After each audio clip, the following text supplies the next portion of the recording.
Hi everyone, Tom Slivick. Welcome to TSPN's News for Today. First up on the news, Supervisor Richard Forrester will be giving us a report from what happened at the Board of Supervisors meeting yesterday.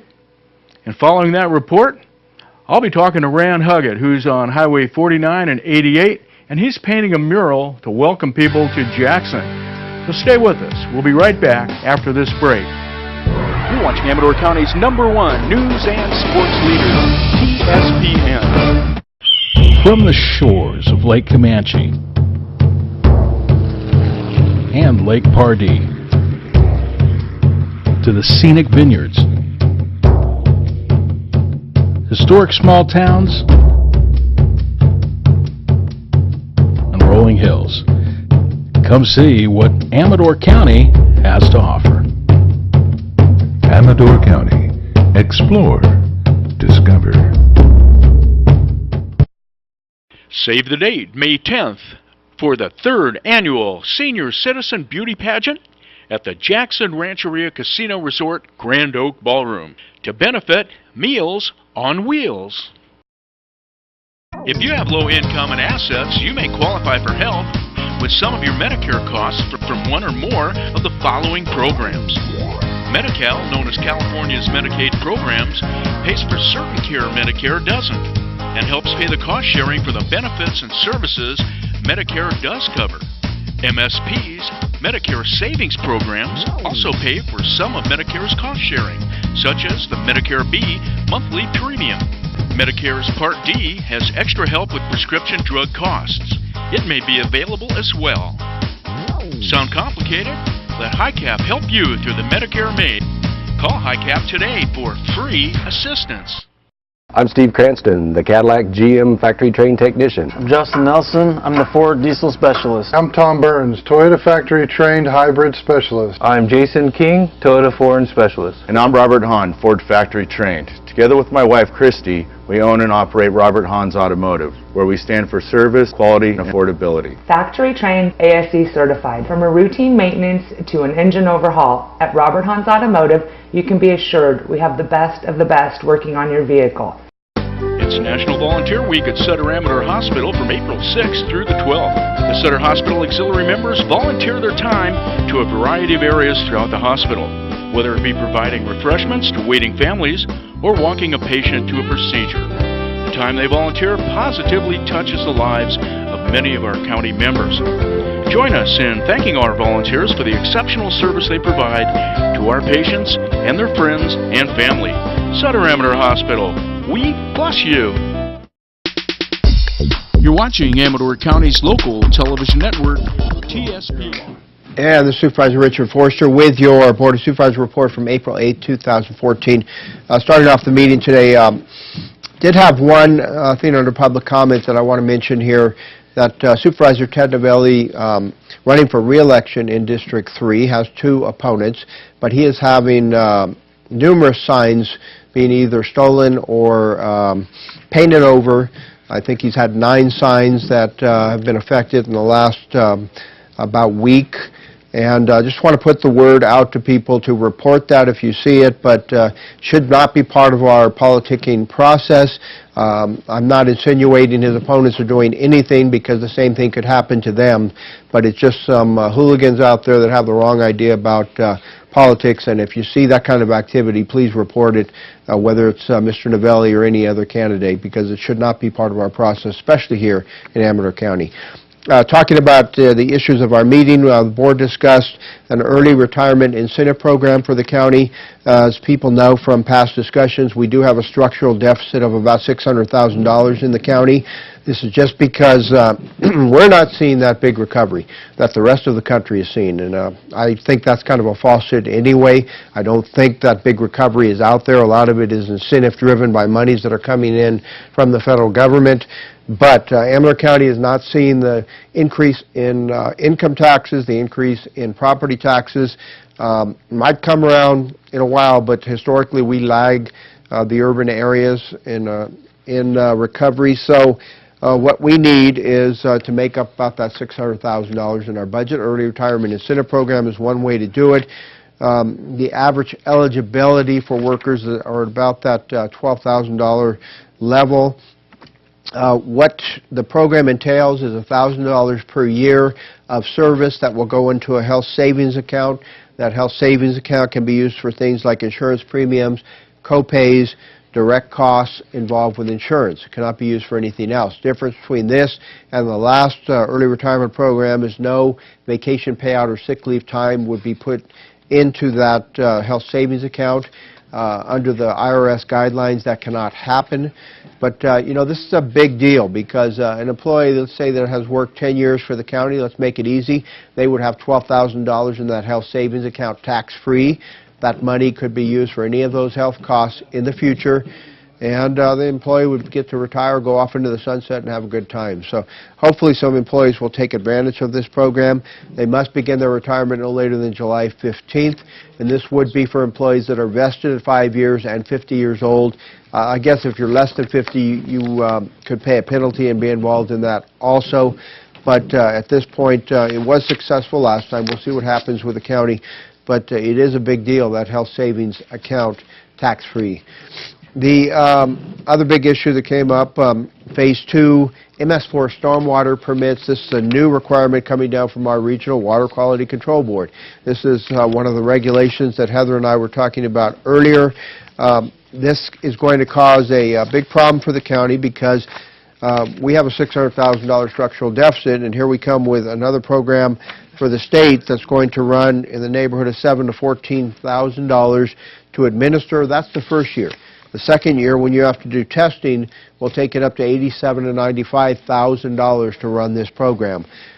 We still haven't got a good answer from the state as to why Amador County is being included here. One, they won't give a waiver if you're over 20,000 residents included in the program. So they're not giving us a waiver, but we're still asking for why are we included in this program, because we are not an urban area. That's one of the requirements of the program. We have had no problems in the past, and the state is telling us, you've had problems in the past. So we're saying, show us the evidence, show us the correspondence, show us the notices or violations from the regional board that give evidence that there is a problem in Amador County. We're not seeing that, and the state is not returning phone calls on this, so that's not the way to run a program. So direction was given basically, and by the way, the water, bodies of water that are affected here from the state's perspective, Lake Amador, Upper, Lower Bear River, Comanche Reservoir, Upper Lower Cosumnes, and Pardee Reservoir. They're saying the issues are anything from high pH to copper, mercury, endangered species, E. coli. I mean, you can go all over the board on this. So we're asking the state, one, show us the evidence. Two, we're directing staff to work their way up the ladder, go above the staff member who is running this program to the people that have actually authorized this program to go forward, ask the same questions, and look for evidence. Go to our local agencies, Jackson Valley Irrigation District, East Bay Mud, look at their data, see if their data mimics what the state has come up with. So it's a trifold direction to our county staff to deal with this program, deal with the state regulators, and figure out where we're going in the future. Otherwise, we're going to be using your gas tax money, which is eligible here because of the stormwater aspect. We'll be using gas tax money, which we don't have enough of now to pave the roads. We're using it to fill potholes. We'll be filling less potholes because we'll be using it to fund this program. Just another program coming out of the state, as is the next item on our agenda, Senate Bill 1270, which involves mining. This involves the state, a piece of legislation, SB 1270 from the state, coming in and wanting to take over the administration of our mining program in our county and every other program, every other county out there, and no reason for it. They are saying that, according to one of our speakers, who is a mining geologist, the state is alleging that the counties are not doing a good job on enforcement and on taking care of the plans out there once you've done all the mining. So what's going on is the state is actually using bad data, is what our mining consultant, mining geologists stated, is that they're using 1 or 2 counties as the examples of what is actually going on, and that is not the case. Just because a county does not revise the adjustments for financial assurances to rehab those mining sites doesn't mean they're not doing their job. It means that they're not adjusting those financial assurances because they don't need to be adjusted. All they're required to do is review them every year. So the state, by looking at some of that data, is misconstruing the results. That, along with other things that are being proposed in a letter by RCRC, CSAC, and League of California Cities, that erosion of local agency authority, they're taking away that effective administration at the local level. They're going to charge a lot more for this program if it goes to the state. You're losing those local relationships that you have. So a lot of reasons why this should stay at the local level, but the big thing is Senator Pavley just does not understand mines. I wouldn't be surprised if she has not stepped into a mining site. She's listening to people that are giving her bad data, and we need to correct that situation. Hopefully that can be done. We have a hearing coming up in a couple weeks, and we'll have people testifying at that hearing. I'm sure CSAC and RCRC will be there also. Board of Supervisors, again, for the 6th year in a row, rejected the increase in their pay from 35 to 40%. This was a schedule, and it went from 25 to 40%. That was set up so that the board would not have any control over their pay increases in the future. Well, the 35 to 40% jump did not happen because that's when the recession hit in 2008. So the board consistently in the last 6 years has said, no, we're going to reject that again, which we did. The board also accepted a cut in their benefits. Now, I don't take the PERS benefits, so it doesn't matter to me, but some board members do. This will be an increase of 3% a year for the next 2 years, which will take the board down from the county picking up their PERS costs down to county only picking up 1%, as they do for most of the employee bargaining groups, or will do for the employee bargaining groups after their contracts run their course. For example, SEIU is at 5% now. They will be at 7% in the future. A lot more on this agenda. The board talked about a planning rule on road diesel truck rules, Assembly Bill 2112 and 2082 having to do with forestry harvesting. I want to mention real fast that we did have a county employee honored for his retiring from our Public Works Department. Brian Jeline, after 35 years, will be leaving the county and hanging loose in Hawaii, as he said. So with that, we are going to go over to Heather. You're watching Amador County's local television network, TSPN. Hey, I'm so empty inside, there's nothing left. You know, I think our family would be better off without me. You know what? No one would care if I was gone. Forever. If someone with suicidal thoughts could share this easily, they would. Pain isn't always obvious. Learn the warning signs at suicideispreventable.org. Clean It, Green It 2014 and e-waste collection is coming Saturday, April 26th to Dieter Park. Come out 9 a.m. and volunteer to pick up litter and help keep the city of Jackson and Amador County clean and green. First 100 volunteers in the Clean It will enjoy a barbecue lunch provided by the American River Bank. Listen to live music by Lightning Boy and his Thundering Blues Band. Enjoy a green fair with vendors celebrating Earth Day from 11 a.m. to 1 p.m. Bring your old electronics to the e-waste collection event at Boozy Parking Lot behind Mills. Make it a green day at the park.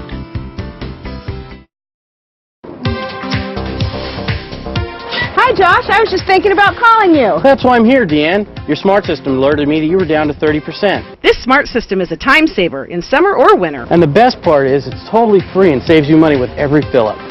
My favorite thing about summer is being outdoors. At Camps Propane, you can find everything you need, from cooking to camping and filling your RVs. It's smart and simple, just like the smart system. For more information about our smart system, come in and talk to a member of the team at our Pioneer store or call 296-5544. What does it take to have the best waffle ever?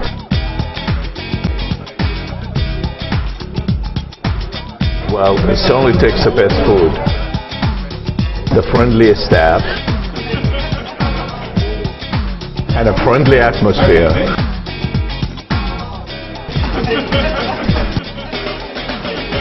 And we're only missing one part, and that's you. Come and visit the Waffle Shop in Jackson and enjoy our daily breakfast and lunch special.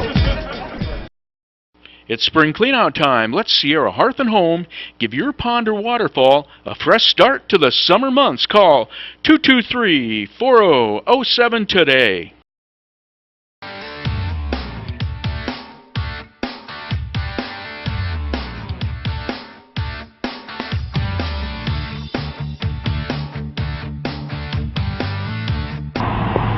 Hi everyone, Tom Slivick, and on today's news we have a special treat. I'm out here in Jackson, right out here on Highway 8849, and I'm with Rand Hugget. Rand, it's really nice to see you. Thank you, Tom. You too. Okay, and I've been driving by and watching you and this mural come to life. And Susie's been by and taken some snapshots of it as well. Today I walked on over and says, Rand, I'd really like to interview you about this mural. So tell us a little bit about yourself first. Well, I just retired last year after teaching in Amador High School for 32 years, and that gave me open time for extra projects like the one we're talking about. It's been an enjoyable thing. We went through the process with the Jackson City Council, and they looked at several designs, and they liked this one the best, and so this is the one that we are putting up on the wall. Okay, let me back you up a little bit. Okay. A little bit before we started, you had mentioned Keith Sweet, and Keith Sweet's very instrumental in beautifying Jackson and getting a lot of things done in Jackson in the last 2 years especially. Now, we've got signage up at Vista Point. That was you. I was fortunate enough to be one of the artists who partook in the putting that together. Some of the scenes I was able to make are up there for visitors to come and see how to get around Jackson, how to get around the county, some of the other aspects. But a lot of people put a lot of time and artwork into that, and it came out beautifully. Okay, and I love the artwork. I love it because it kind of gets a little cartoonish in a way when you have to fold maps in and make them more for what a person can see and not just totally to scale or whatever, but I just love the work. Also, Kennedy Wheels, the same weekend that the Vista Point opened up, Kennedy Wheels did that, and you were a big part of that as well. I, again, was very fortunate enough. Keith gave me a call and asked, Larry Sonato was kind of spearheading that along with Keith, and they asked me to do a backing for the kiosk that's up there, and I redid the drawings that display and talk about the function and the particulars of the Kennedy mine and the tailing wheels and how it all tied together. And so the mural I created for that one stretches from the mine head all the way to the impound dam, and it shows any visitor the actual working process of it. Okay, and I'm sure we have that on one of the programs, but you can go to either our website or YouTube and look up the Kennedy Tailing Wheels Restoration Project and watch that.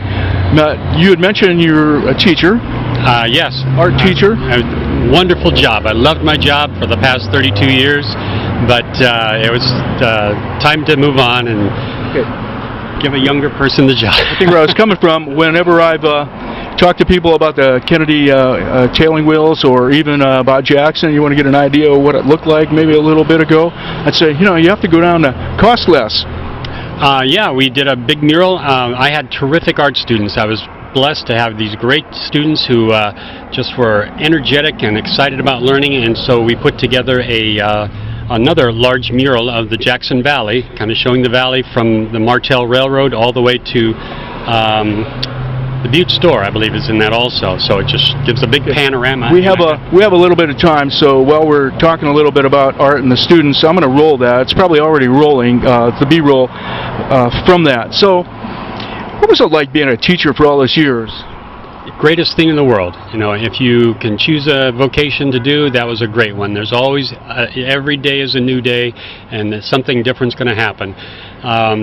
The only thing that was a little annoying is I get these kids that would go through 4 years and they were terrific students, and then they graduate and leave, and so, but there were always other students coming. Yeah, a lot of those students that graduated and left were our kids. Yeah, that's right, yeah, and they were terrific kids, and like I say, Amador is blessed to have a great population, and they were excited to learn, and that was always the enjoyment for me. Okay, and people might think that you were just taught art, but you also taught ceramics and different things like that. What were some of the others? I think we're still looking at murals, so go ahead.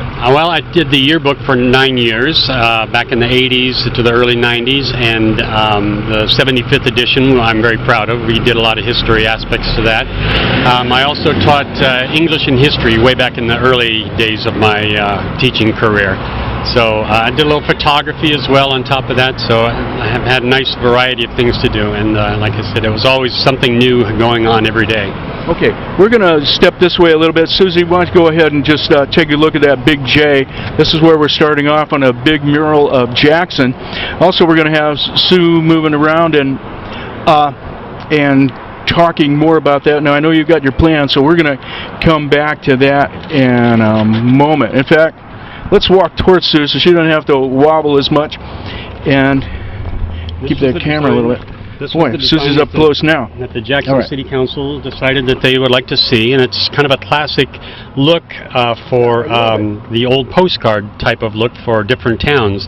And in fact, if you go on a website called Greetings From, it'll have a multitude of these from all major cities around the United States, with their own historic and points of interest keyed in their letters.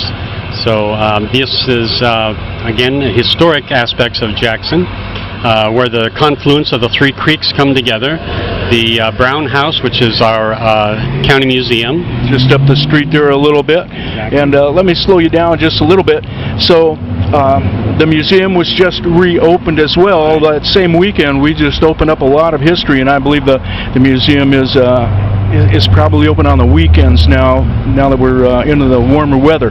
Now you've got St. Sava's Serbian Church. Right, and the Miners Cemetery. We're trying to promote that also to show that the history of that aspect of it. Kennedy Mine and Tailing Wheels, of course, the iconic image of Jackson with the wheel. And then we have in the S is the McCullough River. We're kind of showing that there's a lot of recreation, a lot of history with the river. Obviously, the dividing line of the county with Calaveras. Right, and you've got that up there towards Kirkwood. You pointed that out for the ski resort and the wonderful, wonderful upcountry. Whoa! And then we get to a little kayaker there in the water, because that's quite an action type of thing that people love to do as well as fishing. So it certainly is. So this has a lot to do with commerce and things like that as well, right? Right. We're going to move on to the next one. One of my favorite things about Jackson and that are the parades and the fireworks. Exactly. Was it the Lions Club who puts on the fireworks every 4th of July? Right. Wonderful display. You can see it from anywhere around this area here. There's and then the parades down Main Street. There's always something like Dandelion Days or a Christmas parade or any of those types of festivities that the Main Street Jackson just is classic for. You know, I have to look at that, and I have to say I do believe that's the building that TSPN is in right there on the right. Yeah, right there. Yes, we had to get that in. That's iconic and an important part of our Main Street. And of course, at the other end of Main Street, we've got the iconic symbol for Jackson, and a wonderful restore that's been done on that as well. Yes. The National Hotel. National Hotel, just down Main Street, and it just stands out like a landmark that's asked you to come on in and see what they've done. Okay, and we've got it's framed up on the ends with the California poppy. Right, state flower, the golden poppy. And then we have the on the bottom there'll be a banner that shows the city's motto, phrasing: preserving our past, enriching our present, and building our future. Okay. Well, that's great. Now we're going to maybe put that down, and we'll take a look at some things, and we'll talk a little bit more.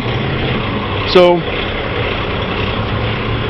we see that you're still working on the J, so we're catching you in the beginning of everything, and that's wonderful. Now, explain to people, I'm sure Sue can zoom in on that, and you can say, this is meant for people to, it looks great close up. Right. But it's meant to be looked at much farther away. It's showing people who happen to be driving by here on Highway 49 and 88 that these are the beautiful aspects of Jackson, this area of Jackson, and this again is the confluence of the north, middle, and south forks of Jackson Creek where they come together. And there'll be a pair of Miwoks up in the back there, so miners and Miwoks together, showing kind of the beginning of the right, and that's what's so nice about to me doing murals like this, to be able to see them, but probably as well when you paint them, to be able to capture the history and put it in a form where you what would you say, you get to just look at so many different looks and things together, and in art you're able to pull it together and span. That's one of the things an artist has the option of doing. You can tweak things a little, you can alter them, you can put things exactly where you want them to be to get the message across a little bit more succinctly, more direct. And, I like that artistic license. Yes, exactly. So, but when you do murals, it's even more. You get quite a lot more, don't you? It's working on a large scale is a little bit tricky, and also working on masonry is a little tricky also, getting in all those grooves, making sure it's all all the paint gets in it where it's supposed to be. But working on a large scale, I have to try and work quickly. I've got a lot of them to do, and it just gives you a broader palette, or area, excuse me, a broader canvas to work with your palette. Okay, I was a little bit curious when I first came out, because it's warm. It's not really hot right now, but it's warm. Is it does the paint dry quickly? Yeah, very much so. At this time of day, it's I think it's a little over 80 degrees today, and it's about 3:30. The paint starts to get pasty, and so I try to work through the morning, but when I get on a roll, I don't like to stop, so I just keep going. I just add a little water to it and mix it up and try and carry on as best I can. Okay, and I might have slowed you down a little bit, but I think it's all worth it. One of the reasons is because this is all about tourism. Tourism became such a big thing to the Amador County. It might have been always, but recently with the loss of the mill and some other, Preston and things like that, our economy has to draw people to it, doesn't it? Or our history wants to draw people to it, and we want to share that. Yes, that's exactly right. And as people drive along here, they might miss some of these beautiful things, and they don't realize that these great things are, as important and as interesting a tourist type of attraction as anywhere else. And this is the gold country. This is where California began with the gold miners coming in 1848, 49, 50. California's a state in the 50s. And this is a very friendly way to show that it's a friendly place. I hope so, yeah. This is such a constant major thoroughfare right here that people see that hopefully this, again, will attract them to say, hey, to pull over, stop, and say, let's find out what these interesting areas are. So hopefully they'll come to. And of course, if you come by and you're here, and of course it's going to be on YouTube and things as well, if people turn right down that street right here at the fire department, they go down, Chamber of Commerce is down the street, can stop and they can get directions. Or another great way of just continuing up there, go to Vista Point. I don't think you can miss it if you're coming in or leaving Jackson. Just several weeks ago, the daffodils were just beautiful on display, and that is a place you can stop and once again look at some of your artwork and see the things that a lot of us that live here might take for granted now. Yeah, I'm afraid we do. We take it for granted. It's in our own backyard, but we get so busy with our day-to-day life that it's hard to get out and see those great points of interest in our own area.